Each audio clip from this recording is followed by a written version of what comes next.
Hey guys, what is up? Paul here, and today I'm bringing you a game of Slayer on the map Countdown. And today I want to talk about a very specific and very special topic, and that is where I see the Halo series in 10 years time. Now, this series I've pretty much grown up with. 10 years, a decade of my life has been taken up by this amazing game and this amazing series. And another 10 years of my life, and damn, I'm going to be 31 when that happens. So, yeah, for those of you who don't know, I'm 21 if you can't do maths. But anyway, yeah, another 10 years of my life is going to be taken up by this game, and I cannot wait. If I'm still a gamer in 10 years, that is. And yeah, I cannot wait for this. A new series, a new transition, a new director, or should I say, a new developer. This is going to be a massive transition for the Halo series, and I'm hoping, I really am hoping that this transition and it goes and passes it with flying colours and continues the high quality that Bungie really did make sure that was there in every single one of their games. Now, obviously, a lot of series out there don't just end at 3. They don't just end after having such a successful and huge fan base like Halo. A lot of people seem to have cried foul when Bungie decided to continue after 3 with ODST and Reach, and they cried foul again now that Bungie have left and 343 have announced a completely new trilogy. But let's just look at facts, shall we? Let's look at other big series, and I know a lot of people are going to contradict me and probably go, Paul, well, a lot of these games aren't canon, a lot of these games aren't necessarily following a specific storyline, so therefore you don't get burnt out by them. But at the end of the day, a lot of them still are continuing the same sort of game. They've still got the same sort of characters, and they've still got similar gameplay elements. So if you think about Zelda has been going for 25 years. The series is 25 years old. It has been on numerous consoles: the Game Boy, the Game Boy Color, the Game Boy Pocket, the Game Boy Advance, the DS, the N64, I can name the Wii, the GameCube. It's been on a ton. The same with Mario, Final Fantasy, Metal Gear Solid, Lara Croft, Tomb Raider, absolutely tons of series I've just named there that have multiple games and don't just end on 3. They keep going. The reason for that is they're popular, they have a huge fan base, and therefore there's demand for more. Another series that has just concluded and has just finished its trilogy is the Gears of War series. Now, everyone knows, yes, the Gears of War series, no spoilers here by the way, in case you haven't finished it, but the Gears of War series was always intended to be a trilogy. That does not necessarily mean that if it is going to be a trilogy, that is going to be the end of Gears of War. It is a huge series, it is a huge franchise, therefore I can completely see that continuing after 3, maybe in a continuing the story, maybe doing a completely different thing. But it's exactly the same with Halo. Halo, the initial storyline had finished.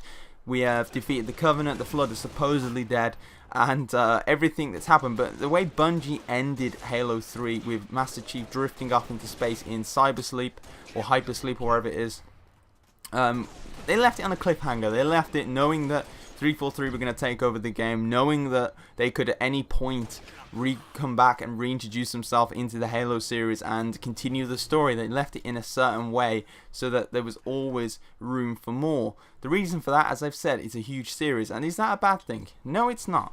If the game is good, if there's the same sort of level of quality and the same high level of commitment is put into the series, then it can be great. But yeah, as I say, there's initial worries, there's initial fears. People worry that this 10 years of Halo is going to be spoiled by sloppy game development, sloppy choices, a completely bad story, and everything like that, ruining what's going to happen. People are obviously just speculating at the moment, but I fully share their concerns. A new developer means that completely new ideas, but at the end of the day, it is Halo. Halo is a great game, is a great story, and as for me, as long as they get the storyline perfect, the game's onto a winner. They cannot ruin the gameplay. I fully back 343 with the gameplay side of things, and I think if anyone's looking for anything to back up these claims, look at the title update, look at the changes they're implementing: no bloom, reduced bloom game types, bringing back classic maps, adjusting and addressing the main glaring problem that is in Reach, and that is the map level of quality that is just simply is not there compared to previous Halo games. And they are doing everything in their way possible to get this series and to get this game to be the success it should have been.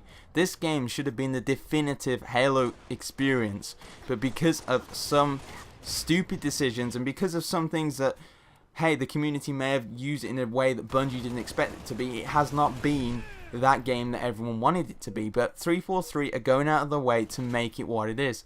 And I think it's exciting to think of it this way.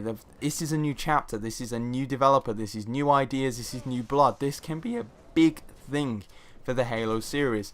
So a lot of people are negative. Let's try and be positive about this. The story aspect of things, I think, is very much in safe hands. If you've ever read any of the books, if you've ever read any of the fiction, yes, Bungie did have an input of some sense in some of the fiction, but a lot of it is written by independent authors and stuff. So if you think of it that way, story-wise, it's pretty much in safe hands.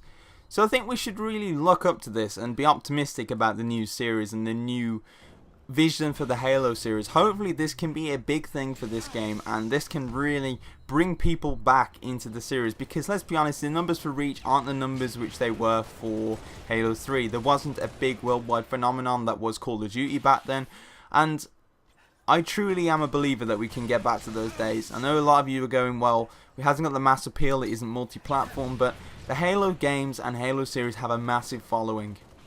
And as far as I'm concerned, if the game quality's there, the people are there. So that's the game, guys. I hope you enjoyed that. I would really like to hear your thoughts and feelings on this topic, because it's very important for us as a Halo community. So I want to thank you all for watching, and I'll speak to you all very soon.